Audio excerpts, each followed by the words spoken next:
Subduing afflictions means letting go. Afflictions are distress, worldly cares, vexations, and as consequent reincarnation. They are such troubles as desire, hate, stupor, pride, doubt, erroneous views, leading to painful results in future rebirths. For they are karma messengers executing its purpose. Klesa also means negative mental factors that lead beings to engage in non-virtuous actions, which produce karmic results. Afflictions are all defilements that dull the mind, the basis for all unwholesome actions that bind people to the cycle of rebirths. Afflictions also mean all defilements that dull the mind, the basis for all unwholesome actions, as well as kinks that bind people to the cycle of rebirths. People also call afflictions the thirst of Mara.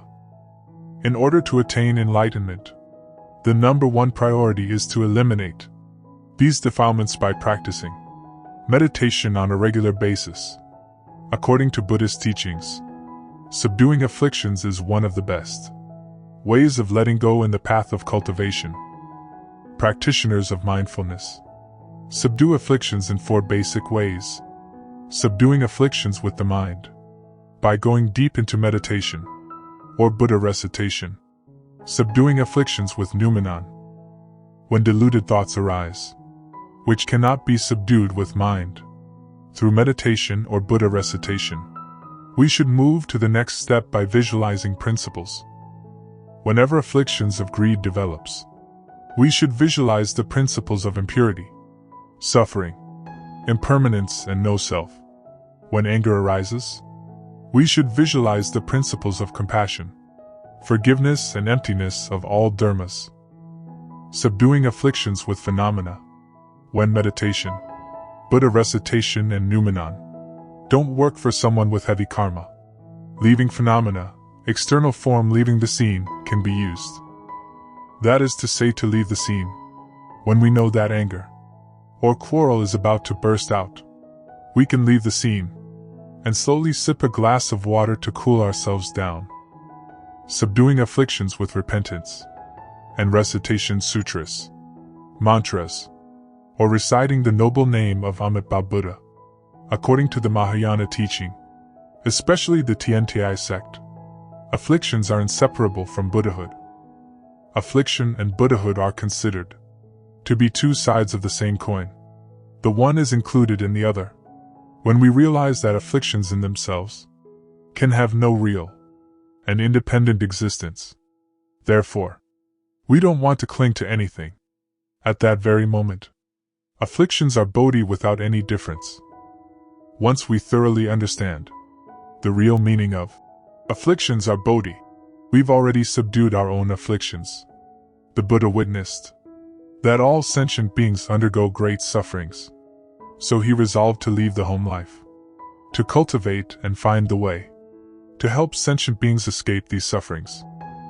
Afflictions manifest themselves through our ignorance. Sometimes they show in our appearance. Sometimes they are hidden in our minds. In our daily life, we cannot do without sufferings and afflictions. However, if we know how to cultivate, we always consider afflictions is bodhi. If we know how to use it, affliction is bodhi. On the contrary, if we do not know how to use it, then bodhi becomes affliction. According to late Most Venerable Suan Huayan talks on Dharma, bodhi is analogous to water, and affliction to ice. Ice and water are of the same substance. There is no difference. In freezing weather, water will freeze into ice, and in hot weather, ice will melt into water. When there are afflictions, water freezes into ice, and when the afflictions are gone, ice melts into water. It is to say, having afflictions is having the affliction ice of ignorance. Having no afflictions is having the bada water of wisdom. According to Buddhism, the cultivation in subduing afflictions is not an easy let go at all. However, we have no other choices if we still want to continue to cultivate Buddhist practitioners should always remember that getting rid of afflictions also means we push away great obstacles on our own path of cultivation. This is one of the most wonderful methods of letting go for practitioners, for afflictions are the way of temptation, or passion which produces bad karma. Life's distress and delusion cause one to wander in the samsara and hinder one from reaching enlightenment. In order to attain enlightenment, the number one priority is to eliminate these defilements by cultivation on a regular basis.